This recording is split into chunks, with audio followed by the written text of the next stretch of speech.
আসসালামু আলাইকুম সুপ্রিয় দর্শক। আমরা যে গাছটি দেখতে পাচ্ছি এটি আম্রপালি গাছ। বাজারে যে আমগুলো পাওয়া যায় তার মধ্যে আম্রপালি সবচাইতে বেশি সুমিষ্ট। তো বাস্তবে গাছটি দেখতে এরকম, বা গাছের আমগুলো এরকম। এখানে অনেকগুলো আম ধরেছে, থোকায় থোকায় আম ধরেছে। এই দিক দিয়ে যদি আমরা দেখি, এই প্রচুর আম ধরেছে মাশাআল্লাহ। এগুলো এখনো পাকে নাই, আরো 15 দিন লাগবে পাকার জন্য। সুন্দর আম ধরেছে মাশাআল্লাহ। এদিকে আরো আছে,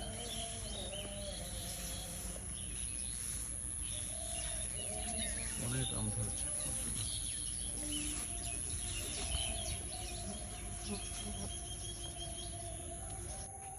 সব আম্রপলি গাছ।